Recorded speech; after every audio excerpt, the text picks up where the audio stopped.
Hello and welcome. I am the Suit&Tie Dip&Chew Guy, and this is an experiment. It is the second part of an experiment. It is a follow-up to something I have already put out there that I was working on. So originally, before I decided to add raspberry nasal snuff to actual Copenhagen snuff and use that as the vehicle to dip nasal snuff, originally I had been goofing around with bagging it, making pouches.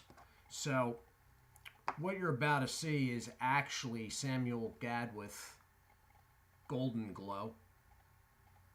This is a tap box nasal snuff. Sort of old. Not a huge fan of this stuff, but I chose it because of nicotine. It's got a higher nicotine level. The drawback to this is, at least taking nasally, it's a very definite smell, and it's a smell that's hard to get rid of. So once you take it once, and even after you blow out your nose and use a saline solution and suck back and spit out, you're still smelling this stuff. And I'm not going to get into describing it, but I've heard people say muscle rub before. Now, what kind of muscle rub they're talking about, I have no idea, but it's a hard thing to get past. It's not an all-day snuff unless you're doing it exclusively. Anyway, but that's not what this video is about. This video is about this. Now, in retrospect, I could have made these dry portions, but since I was trying to emulate dip, I made the pouches moist. So the first one I did, which was just taking a little paper board, I'd call it, scooper, I just filled the bag and then sealed it with a hot iron, okay? But it came out like that, and I wasn't really overly enthused with the size of it. So my second attempt was to fill the pouch and then start tamping it down with I used a pen end actually, which fit near perfectly, that one to be exact. I was tamping it down and then filling more in and then tamping it again. And the second one, here's the first one. The second one, I was able to get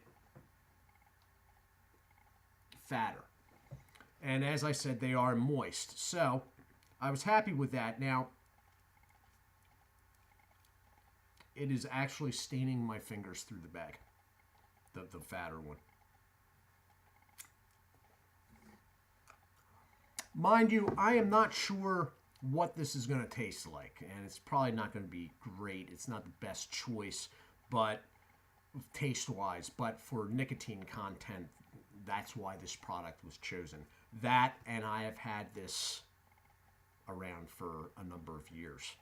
As I said, or maybe I didn't, nasal snuff does not go bad. You can keep the stuff almost indefinitely as long as it doesn't get like submerged in water or anything like that. So I'm going to throw this in, and then I'm going to hit pause, and the pause is going to be sort of a test too, because I'm sort of seeing how long the pause will actually stay on. I've never actually checked that out. I'm going to put this up top, okay, because I've been dipping today, and I've already done a review, so I've hit front and sides. If there is a tingle of nicotine absorption, I want to be able to feel it, okay? So I'm going to put it up top, sort of like you would a snooze portion, and hopefully I'll be able to get a better idea of what's going on with the nicotine. So, the Samuel Gadwith Nasal Snuff Golden Glow dipping experience, starting now. Wow, that's a lot of flavor right off the bat. I should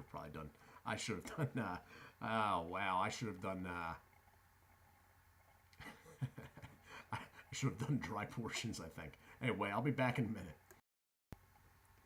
And I am back. I'm not going to actually test that pause bit because I just realized it's going on 1:15 in the morning. See how this spits. Okay, it works.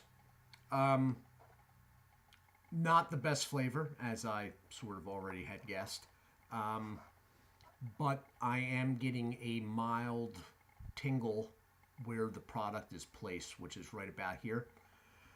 So there's nicotine absorption going on. The flavor is unmarketable, let me put it that way. But all in all, I'm going to write this off as a success. Little bit labor intensive. The adding the nasal snuff to the Copenhagen snuff as a delivery vehicle is less labor intensive than this. With this, there's filling of very small pouches. You can make a mess pretty easily. I don't see how one could replicate it enough to use by itself. It's interesting as an experiment. It's something I will probably continue to mess with. What I'm thinking is I need to get a better flavor, number one, right off the bat. And I'm thinking maybe a natural. So I got recently, for an upcoming review, they only had this in one size. I had to buy a 25-gram tin of Viking Blonde, which is a natural nasal snuff. Not the best smelling stuff, but it will be a good test. It'll be a good snuff to use as a test.